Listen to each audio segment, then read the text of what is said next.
جو غریب ہے نا اس پہ قربانی واجب نہیں ہے۔ تو کھسی جانور عام دوسرے جانور کی بنسبت افضل ہے۔ دیکھا جاتا ہے کہ دھندہ ہے یا نہیں، وہ پکڑ کے دیکھتے ہیں، حالانکہ دھندے کی کوئی شرط نہیں ہے۔ نقص ایسی چیز ہے کہ اگر قصاب دیکھیں یا خریدنے والے دیکھیں، ان کو ایسا معلوم ہو جس کی وجہ سے اس کی قیمت کم ہو جاتی ہے۔ نبی پاک صلی اللہ تعالی وسلم کا نام لے کے بھی جانور کو ذبح کرتے، جانور حرام ہے۔ 3 کٹ گئی جانور ذبح ہوگا، اگر 2 کٹ گئی جانور ذبح نہیں ہوگا۔ جو شخص قربانی کرنے کا ارادہ رکھتا ہے وہ ناخن نہ کاٹے اور بال نہ کاٹے، لیکن اگر بڑے ہو جائے تو واجب ہے کہ وہ کاٹے۔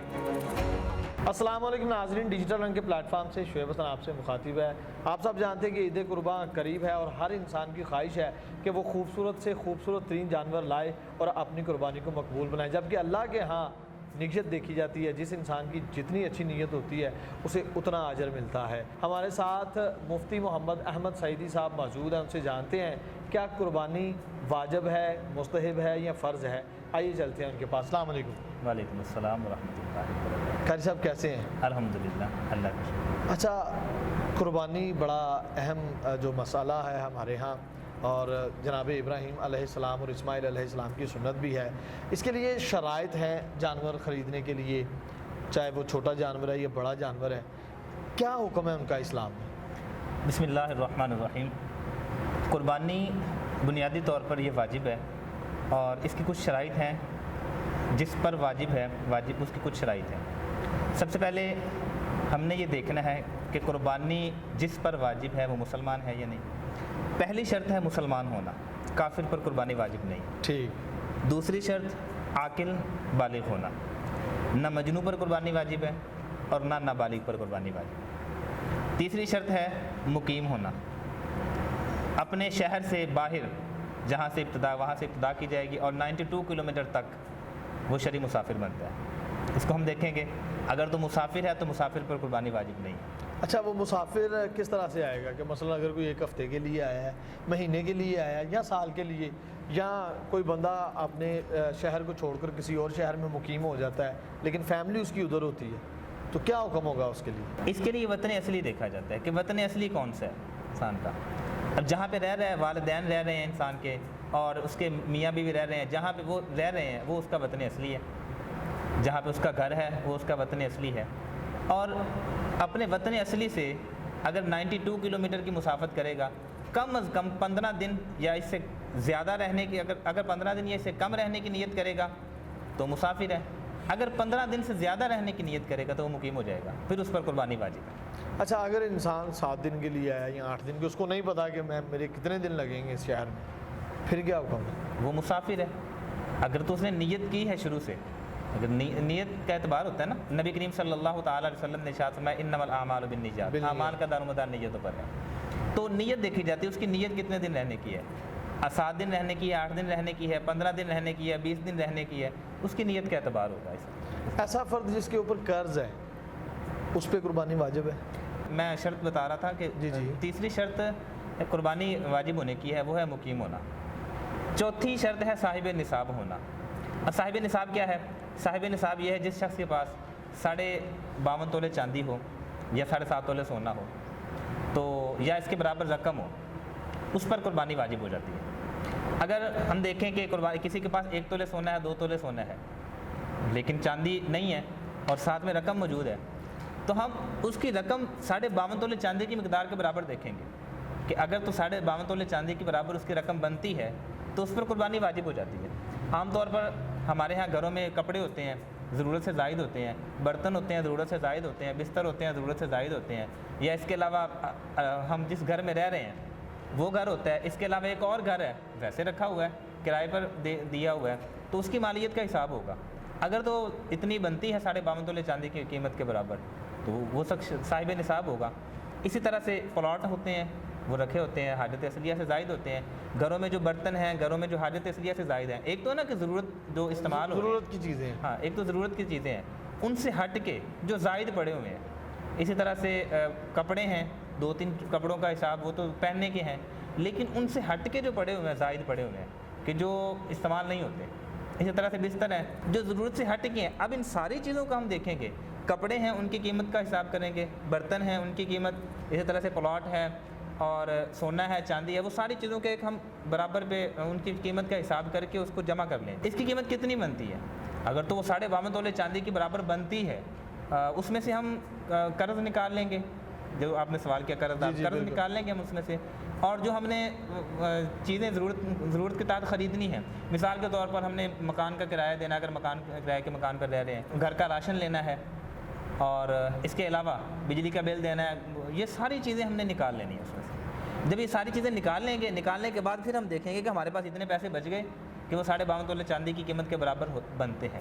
اگر تو وہ بنتے ہیں تو پھر صاحب نصاب ہو جاتے ہیں۔ اچھا، کچھ لوگ معاملات سخت ہو جاتے ہیں ان کے اوپر، وہ قرض لے کر جانور لے آتے ہیں، اس کے بارے میں کیا حکم ہے؟ اول تو جو غریب ہے نا، اس پہ قربانی واجب نہیں ہے۔ اگر اس نے خود اپنے آپ پہ واجب کر لی، قرض لے کے یا کسی اور طریقے سے لے کے، اب وہ اس پر واجب ہے، وہ قربانی کا جانور ضرور کرے گا۔ بعض اوقات ہوتا ایسے ہے کہ قربانی کا جانور لے لیا اس نے، لینے کے بعد وہ گم ہو گیا، تو اب جو قربانی کا جانور لیا ہوا ہے، اب اس پر یہ ضروری نہیں ہے کہ وہ جو گم ہو گیا تو نئے سرے سے لے کے کرے، نہیں، جو اس نے قربانی اپنے اوپر واجب کر لی تھی، جو قربانی کا جانور اس نے لیا تھا، اب وہ اگر گم ہو گیا تو کوئی مسئلہ نہیں، لیکن اگر اس نے نیا لے لیا ہے جانور اور پہلے والا بھی مل گیا، اب غریب کے لیے حکم یہ ہے کہ وہ دونوں کو کرے گا۔ کیوں؟ وجہ کیا ہے کہ اللہ نے اس پر واجب نہیں کی تھی، اس نے خود اپنے اوپر لازم کی وہ قربانی۔ اب وہ پہلے والا جانور بھی اس کے پاس مل گیا، نیا بھی لے لیا، اب وہ دونوں جانور قربان کرے گا، جبکہ امیر کے لیے حکم یہ نہیں ہے۔ امیر نے ایک جانور لیا، اس سے گم ہو گیا، دوبارہ نیا جانور لیا امیر نے، جو نیا جانور لیا ہے دوبارہ پہلے والا بھی مل گیا، اب دونوں اس کے پاس ہیں، امیر کے لیے حکم یہ ہے کہ دونوں میں سے ایک کر لے۔ اس میں مجھے لاجک سمجھ نہیں آیا، ذرا تھوڑا سا اس کی وجہ یہ ہے کہ غریب پر اللہ نے واجب نہیں کی، ٹھیک، غریب نے اپنے اوپر اس جانور کو واجب کر لیا، جانور کو قربان کرنا واجب کر لیا، جبکہ امیر کے لیے یہ نہیں ہے۔ امیر کے لیے کوئی بھی قربانی کر دے، امیر کے لیے ایک قربانی واجب ہے جو اس نے کرنی ہی کرنی ہے، ٹھیک، چاہے وہ ایک سے زائد کر لیں۔ اگر ایک اس نے وہ جانور کو واجب نہیں کیا، اس جانور کو واجب نہیں کیا اپنے اوپر، بلکہ اس کے اوپر واجب تھی قربانی، کوئی بھی لے کے کر سکتا ہے۔ اب پہلے اس نے لی، وہ گم ہو گئی، واجب تو ہے، آپ نے لینی اس نے نہیں، بالکل، یہ نہیں ہے کہ اس نے نہیں لینی، اس نے لینی ہے، نہیں لے گا، اب پہلے والی مل گئی، اس نے کرنی تو تھی، کوئی سے ایک کر لے گا۔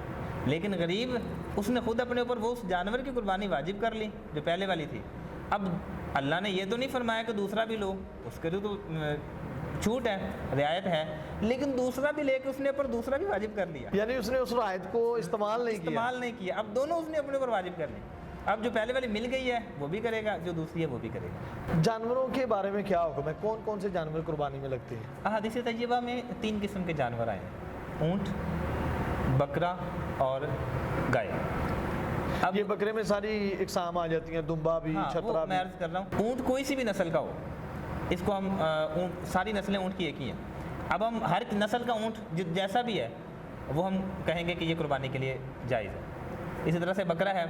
اچھا، اس میں ایک اور چیز ہے، نر ہو یا مادہ ہو، اونٹ نر ہو یا مادہ ہو، بکرا نر ہو یا مادہ ہو، گائے نر ہو یا مادہ ہو، یہ ساری چیزیں قربانی کے لیے جائز ہیں۔ تو اکثر میں نے تو سنا ہے کہ یہ جو مادہ ہے وہ نہیں لگتی قربانی پر، نہیں، ایسا یا نہیں ہے، افضل ہے کہ آپ مادہ نر کریں؟ افضل نر ہے، ٹھیک، افضلیت کا حساب ہے، لیکن ایسا نہیں ہے کہ بالکل بھی نہیں ہے۔ حدیث طیبہ میں یہاں تک حکم ہے، اگر آپ مادہ جانور کر رہے ہیں اور اس کے پیٹ سے بچہ نکل آیا ہے اور وہ زندہ ہے، بچہ بھی زندہ ہے، تو آپ اس کو بھی قربان کریں گے، اور اگر مرا ہوا ہے تو وہ پھر آپ پھینک دیں گے، اس کو قربان نہیں کریں گے۔ یہاں تک حدیث طیبہ میں آیا ہے۔ فقہا فرماتے ہیں کہ بکرا بھی کر سکتے ہیں اور بکری بھی کر سکتے ہیں، اور بے شمار تاریخ سے بھی ثابت ہے، حدیث طیبہ سے ثابت ہے کہ بکرا بھی صحابہ کرام رضوان اللہ تعالیٰ علیہ مجمعین کیا کرتے تھے، اور بکری بھی اسی طرح سے۔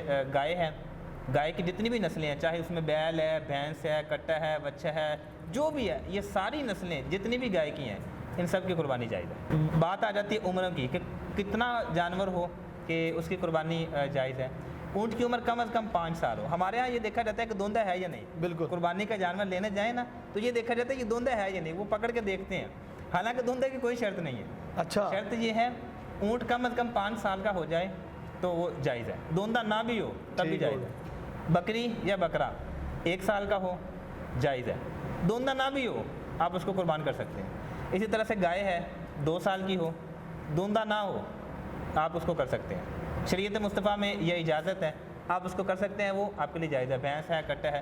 اچھا، ایک چیز جس کی میں اصراحت کر دوں اس میں، چھترا یا دمبا اگر تو 6 ماہ کا ہے، لیکن وہ دیکھنے میں اتنا فربا اور موٹا تازہ معلوم ہوتا ہے کہ وہ 1 سال کا ہے، دیکھنے والے کو لگتا ہے یار یہ 6 ماہ کا تو نہیں ہو سکتا، یہ تو 1 سال کا ہے، یہ اس سے زائد ہے، تو اس کی قربانی جائز ہے، آپ اس کو کر سکتے ہیں۔ ٹھیک، یہ قربانی کی عمریں ہیں، دوندہ کی شرط نہیں ہے۔ اچھا ایسے کون سے نقائص ہیں اگر جانور میں ہو تو قربانی میں نہیں لگتا وہ؟ بہت سارے نقائص ہیں، آپ دیکھیں کہ قربانی کا جانور ابتدائی طور پر جب ہم دیکھتے ہیں، سب سے پہلے ہم دیکھتے ہیں کہ سینگ، بعض اوقات جانور کو خوبصورت بنانے کے لیے جڑ سے سینگ اکھاڑ دیتے ہیں تاکہ ہمارا یہ اچھا بکے اور خوبصورت بنانے کے لیے۔ تو یاد رکھیں ایسا جانور جس کے جڑ سے سینگ اکھڑے ہوئے قربانی کے لیے جائز نہیں ہے۔ ہاں اگر درمیان میں سے سینگ اکھڑا ہو لیکن جڑ سے قائم ہے، درمیان میں سے اکھڑا ہوا ہے، تو آپ اس کو کر سکتے ہیں قربانی پہ، وہ جائز ہے۔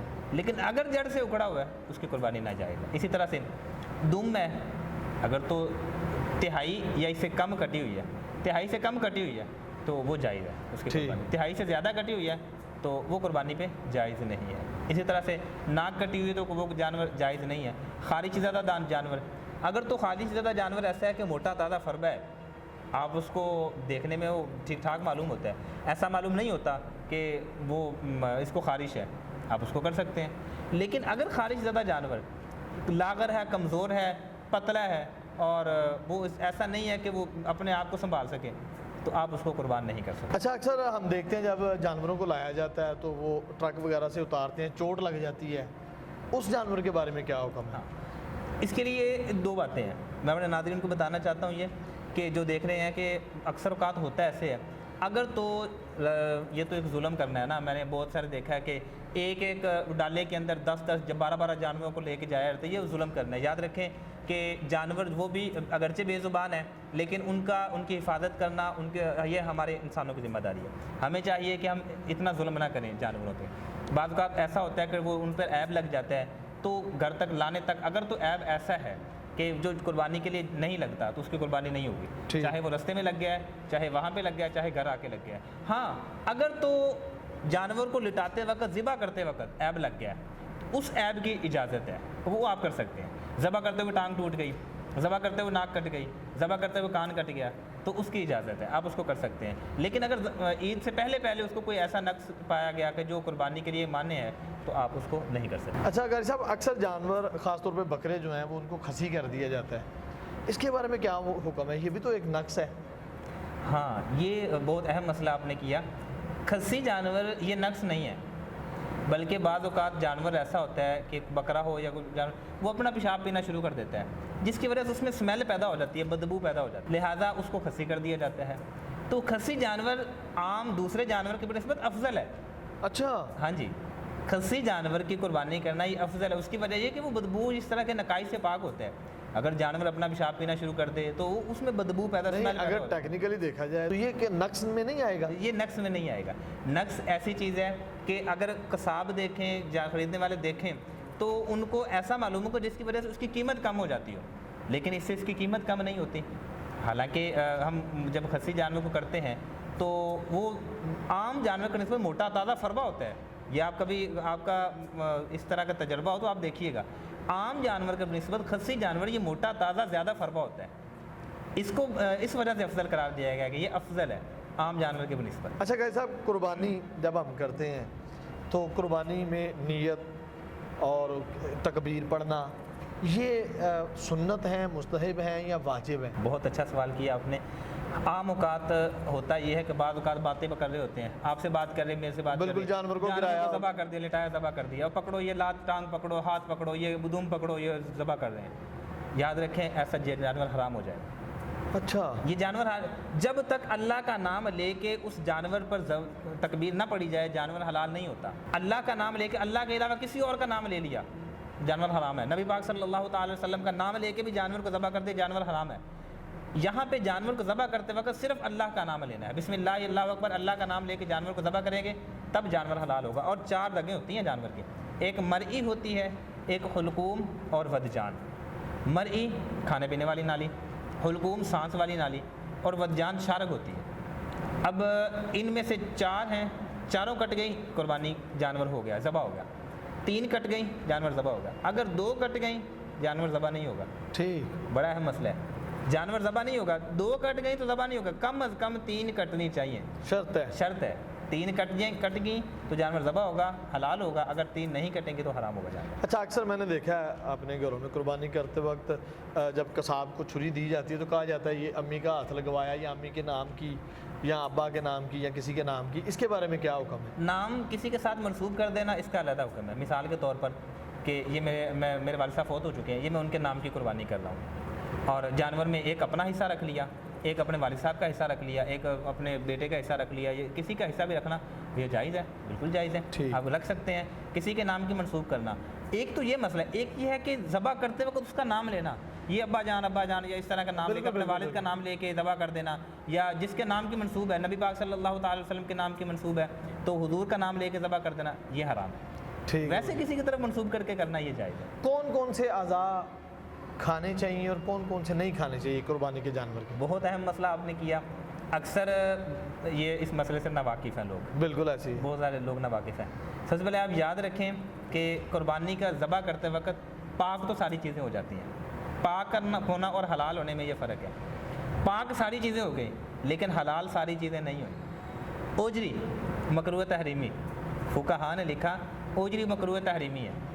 اسی طرح سے حرام مغز یہ نہیں کھایا جا سکتا، پتا نہیں کھایا جا سکتا، اور اسی طرح سے کپورے ہمارے ہاں تو بڑے شوق سے کھائے جاتے ہیں، بڑے چلتے، لکشمی چوک میں بہت زیادہ چلتے ہیں، لیکن یہ حرام ہے، اس کو کھانا نہیں چاہیے، نہ کسی کو تحفہ دینا چاہیے، نہ کسی کو گفٹ دینا چاہیے، نہ خود پکانا چاہیے، اور نہ اس کو کسی کو کھلانا چاہیے، حرام ہے، اس کو بالکل نہیں کرنا چاہیے۔ اسی طرح سے دم مسفوح جب ذبح کرتے ہیں تو خون نکلتا ہے، دم مسفوح وہ حرام ہے، اگر کپڑوں کو لگ جائے کپڑے ناپاک ہو جاتے ہیں، اچھا دم مسفوح وہ بھی حرام ہے۔ یہ جانور کے اندر یہ چیزیں ہیں۔ اسی طرح آنتیں وغیرہ آنتے ہیں اور یہ ساری چیزیں حرام ہیں، یہ ان کو بالکل نہیں، ان سے پرہیز کرنی چاہیے، اجتناب کرنا چاہیے۔ اسی طرح سے نر اور مادہ کی شرم گاہیں یہ بھی حرام ہے، آپ ان کو بھی نہیں کھا سکتے کیونکہ شریعت مصطفی میں اس کی پابندی ہے نا، نہیں کھا سکتے، تو یہ بھی حرام ہے۔ ان کو آپ یہ چند چیزیں ایسی ہیں جانور کے اندر کہ جن کو ہمارے اوجری بھی کھائی جاتی ہے، بہت سارے لوگ اس مسئلے سے ناواقف ہیں، اوجری مکروہ تحریمی ہے، اس کو بھی نہیں کھانا چاہیے۔ اعلان کیے جاتے ہیں مساجد میں، مدارس میں کہ جانور کی کھال جو ہے وہ ڈونیٹ کر دی جائے، اس کے بارے میں کیا حکم ہے؟ کس کو دینی چاہیے؟ اصل جگہ کیا ہے اس کے لگنے کی؟ جانور کی کھال اگر تو اپنے استعمال میں لانا چاہے تو لا سکتا ہے، کوئی جائے نماز بنانی ہے، اس کے علاوہ کچھ اور چیز بنانی ہے تو اس کو رنگ کر کے اور پاک صاف کر کے اگر اپنے استعمال میں لانا چاہے تو لا سکتا ہے، یہ بہترین طریقہ ہے۔ اگر اپنے استعمال میں لائے تو اس کی بھی اجازت ہے۔ اگر اس کو صدقہ کرنا چاہے تو صدقہ بھی کر سکتا ہے، صدقے میں پھر بہت ساری چیزیں آ جاتی ہیں، آپ کسی غریب کو دے سکتے ہیں اس کو، اور مدارس کو دے سکتے ہیں، صدقہ مدارس کو کیا جا سکتا ہے۔ اسی طرح سے کیونکہ مدارس کے اندر بچے پڑھتے ہیں وہ فی سبیل اللہ کے زمرے میں آ جاتے ہیں۔ صدقات کے مصارف میں انما الصدقات للفقراء والمساکین والعاملین علیہا والمؤلفۃ قلوبہم وفی الرقاب والغارمین وفی سبیل اللہ وابن السبیل، فی سبیل اللہ اس میں آتا ہے۔ اور اسی طرح سے آپ اس کو کسی محکمے میں، ایسا محکمہ جو لوگوں کی فلاح و بہبود کے لیے کام کر رہا ہو، صرف فی سبیل اللہ لوگوں کی فلاح و بہبود کے لیے کام کر، آپ اس کو بھی دے سکتے ہیں۔ اسی طرح سے آپ کے رشتہ داروں میں سے کوئی اگر غریب ہے تو آپ اس کو بھی دے سکتے ہیں۔ تو کھال صدقہ کر دینی چاہیے، اگر اپنے استعمال میں لائے تب بھی لا سکتا ہے، اگر صدقہ کرنا چاہے تو صدقہ بھی کر سکتا ہے۔ کیا صاحب جانور کے گوشت کے حصے کیے جاتے ہیں، اس کا کیا حکم ہے؟ کتنے حصے کیے جانے چاہیے؟ کب تک قربانی کا گوشت کھایا جا سکتا ہے؟ کیا قربانی کے گوشت سے عقیقہ کیا جا سکتا ہے یا اس کو استعمال کیا جا سکتا ہے، یا ولیمے وغیرہ کے لیے قربانی کے گوشت کو استعمال کیا جا سکتا ہے؟ اس کے بارے میں کیا حکم ہے؟ قربانی کا گوشت اس کے 3 حصے کرنے چاہیے، ایک حصہ اپنے لیے رکھنا چاہیے، ایک حصہ رشتہ داروں کو دینا چاہیے، اور ایک حصہ غرباء میں تقسیم کر دینا چاہیے۔ لیکن اس میں یہ نہیں ہونا چاہیے کہ جو غریبوں میں تقسیم کرنا ہے وہ اس میں چربی والا ہے، اور جو رشتہ داروں کو دینا ہے وہ تھوڑا سا اچھا ہے، اور جو اپنے لیے سب سے اچھا اپنے لیے رکھ لیں، ایسا نہیں ہونا چاہیے۔ بلکہ اگر کلیجی ہے تو اس میں بھی 3 حصے، اسی طرح سے اگر باقی عام گوشت ہے چربی والا ہے تو اس کے بھی 3 حصے، یعنی مکس کر کے تو اس کے 3 حصے کرنے چاہیے، تاکہ تینوں کو، جو غرباء کو دینا ہے ان کو بھی اچھا گوشت مل جائے، رشتہ داروں کو بھی اچھا مل جائے، اور اپنے لیے وہ برابر رہ جائے۔ اور دوسرا سوال آپ نے کیا کہ قربانی کے گوشت میں عقیقہ، اگر تو قربانی کے گوشت سے عقیقہ کرنا چاہے تو کر سکتا ہے، بالکل اجازت ہے، بالکل اجازت ہے۔ ولیمہ کرنا چاہے ولیمہ بھی کر سکتا ہے۔ قربانی کا گوشت آپ کے پاس پڑا ہوا ہے، اب وہ آپ اس کا ولیمہ کریں، جو مرضی کریں، آپ نہیں کھانا ہے جس طرح سے مرضی کھائیں اس کو آپ کر سکتے ہیں ولیمے میں۔ کتنے دن تک کھا سکتے ہیں؟ اکثر کہتے ہیں محرم آ رہے ہیں، کچھ اس طرح کی رسومات بھی چلتی ہیں ہمارے ہاں۔ قربانی کے گوشت کے لیے وقت مقرر نہیں ہے، آپ اس کو اگلی قربانی تک بھی رکھ کے کھانا چاہیں تو وہ کھا سکتے ہیں۔ ٹھیک ہو یہ سمپل سا مسئلہ میں نے آپ کو بتا دیا، محرم تک رکھیں، سفر تک رکھیں، ربیع الاول اگلی قربانی تک بھی رکھنا چاہیں تو رکھ سکتے ہیں، لیکن اس طرح سے کرنا نہیں چاہیے، کیونکہ غربا کا بھی حق ہے۔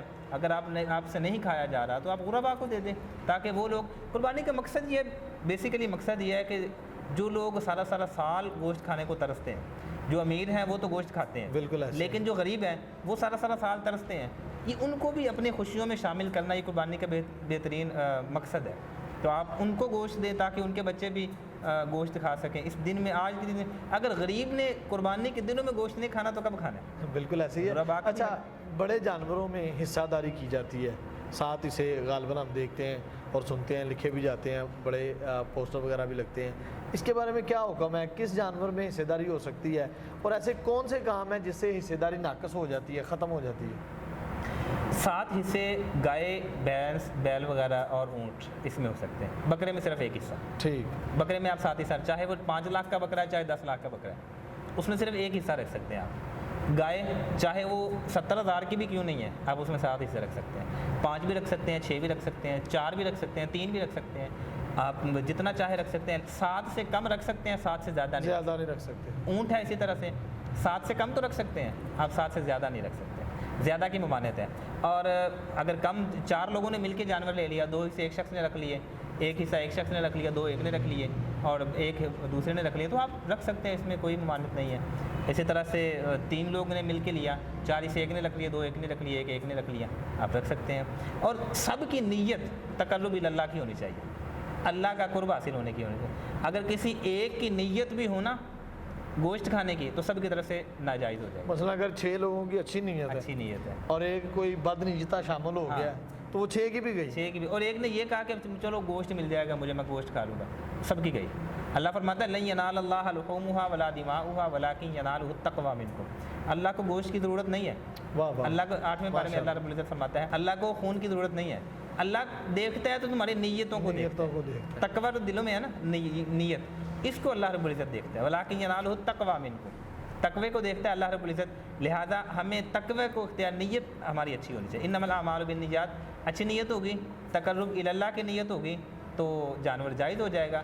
اگر گوشت کھانے کی نیت ہوگی، ہاں اس میں یہ بھی ہے، اگر 6 لوگ تو مسلمان ہیں اور ایک مرتد شامل ہو گیا، اس میں ایک کافر شامل ہو گیا، ایک مشرک شامل ہو گیا، تو 7 کی گئی۔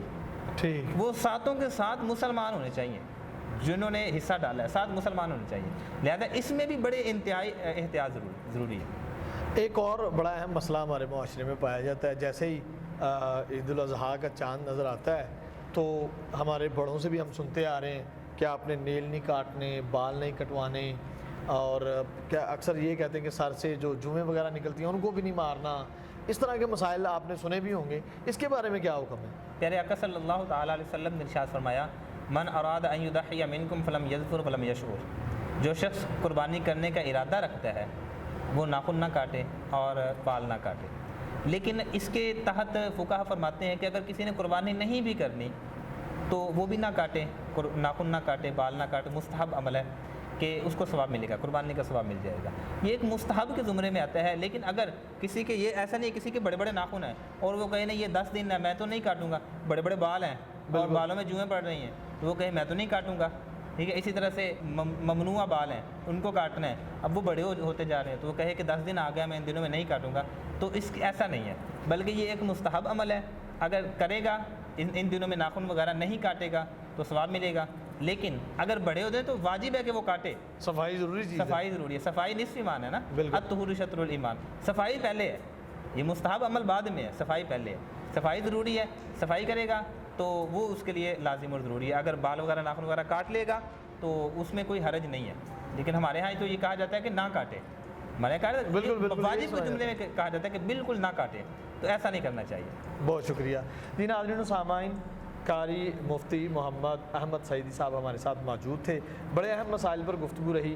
آپ نے کمنٹ سیکشن میں اپنی رائے سے ضرور آگاہ کرنا ہے، ڈیجیٹل رنگ کو آپ نے لائک شیئر سبسکرائب کرنا ہے، اور ایک اور بہت ضروری چیز جو میں آپ سے شیئر کرنا چاہوں گا، جیسے قاری صاحب نے ابھی فرمایا کہ اپنے ارد گرد جو مستحق لوگ ہیں عید پر ان کا خیال ضرور کیجئے گا، کوشش کیجئے گا کہ وہ مستحق لوگ بھی ہمارے ساتھ عید کی خوشیوں میں شامل ہو سکیں۔ اپنے میزبان کو دیجیے اجازت، اللہ نگہبان۔